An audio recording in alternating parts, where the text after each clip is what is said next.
What's up gamers, Cryptigo here, and welcome back to Lowering the Mark, a show where I analyze the current and former world records of Mario Kart 8 Deluxe time trial runs to see how these records get faster over time. We'll look at elements such as the loadout, racing lines, and mushroom usage to get a better understanding of what's bringing these records down.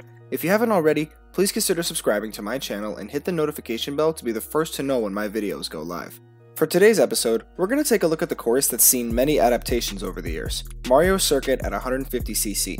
On April 28, 2017, the world record for this run was set at 1 minute 48.983 seconds by the player Bizco.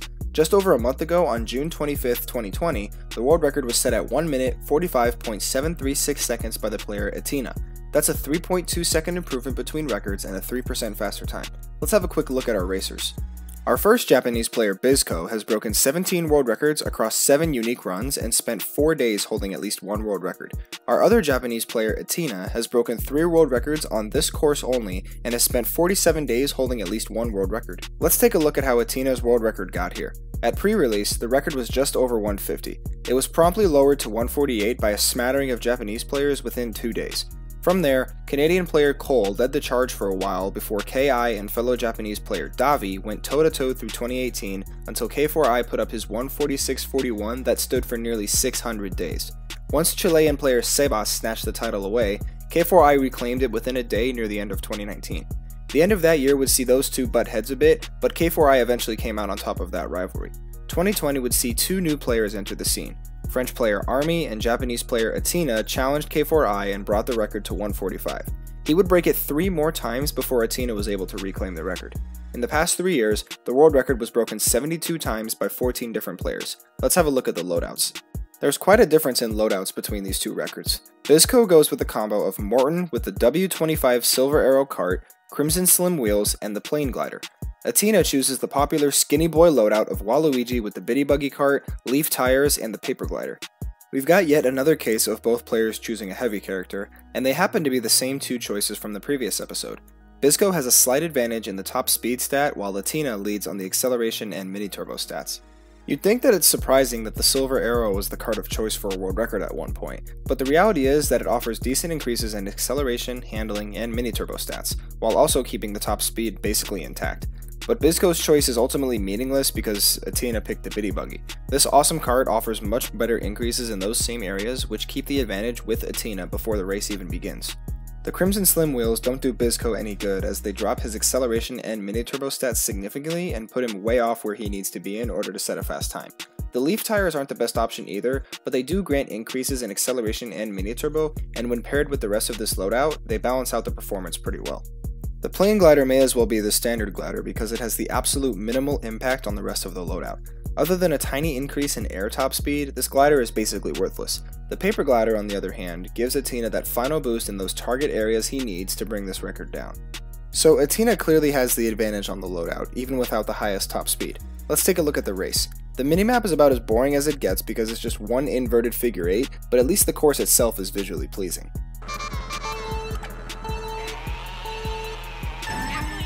Both racers start this race the same way, with a rocket start and immediately into a tight drift before going wide to collect the 3 coins and head back in for an ultra mini turbo.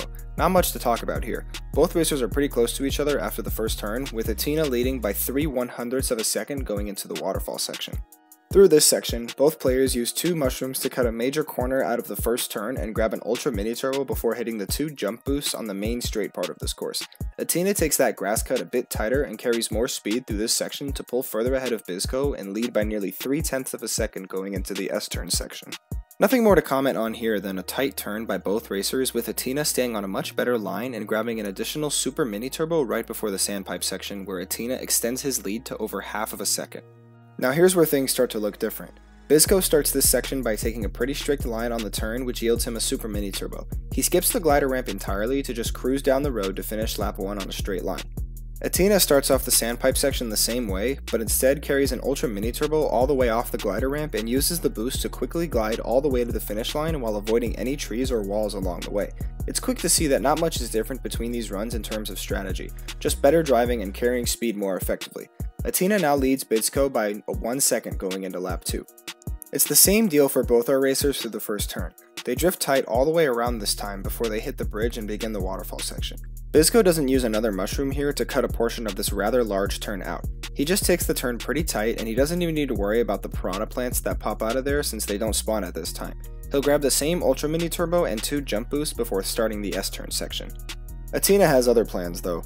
He grabs a Super Mini Turbo and then hops onto the grass, where he uses his second mushroom to cut out a smaller portion of the turn and pick up another Super Mini Turbo right after that. 2 more jump boosts on different ramps help him keep all that speed up going into the S-turn section. That cut pushed his lead over Bisco to nearly 2 seconds. Time to admire that same tight right turn from both of our players that results in another Ultra Mini Turbo before the bridge to the sandpipe section. Only difference here is in how long the Mini Turbos last. Athena's longer lasting Mini Turbo allows him to tack on an extra 0.3 of a second to his lead and remain ahead by nearly 3.2 seconds going into the sandpipe section. Bisco decides to use his last mushroom cutting through a small piece of the sand pit in order to be able to charge up an Ultra Mini Turbo he'll use to once again blow right by the glider ramp, all while staying on that pretty good line. Nothing changes here for Athena. He'll take that turn super tight and go a little bit wide to catch the glider ramp and ride out the boost from his Ultra Mini Turbo he carried onto it. It's actually not as easy as he makes it look to fly back onto the course and not hit the wall or the trees. All that better driving and extra speed puts him ahead of Bisco by over 2 seconds at the end of lap 2. Both racers are out of mushrooms, so none of them will be taking any large cuts through the grass or the sand. Nothing more can be said for this lap other than they both stay on pretty tight lines through each turn, grab their same Mini Turbo and jump boost arrangements as they did on lap 1, and continue to carry their speed as well as they can. Athena keeps inching ahead of Bisco thanks to those longer lasting Mini Turbos and staying on pretty efficient lines throughout the course.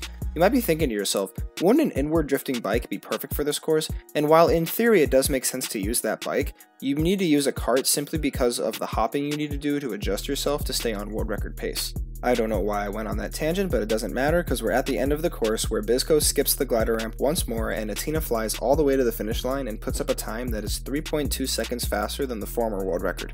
So by carrying the speed of longer lasting Mini Turbos and taking tighter turns throughout the course, Athena was able to claim the world's fastest time on the 10th iteration of Mario Circuit. I was unable to do a Q&A with Athena for this episode, so let's take a look at the best known splits.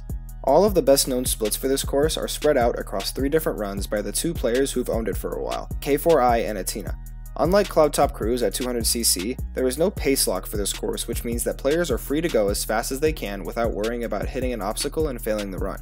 Their best split sometime is around 1/4 of a second faster than the current world record, so there's obviously a lot of room to improve. Here's a snapshot of the worldwide top 10 for this course. Athena and K4i are neck and neck at that 1 and 2 spot, and Noah is a few tenths behind them in 3rd to round out the only times on the leaderboard under 1:46.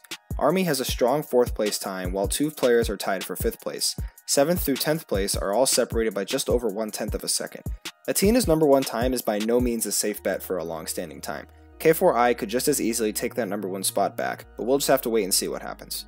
That's all for episode 12. If you found this episode interesting, like and share the video with your friends and leave a nice comment. Don't forget to subscribe, and I'll see you guys in the next one.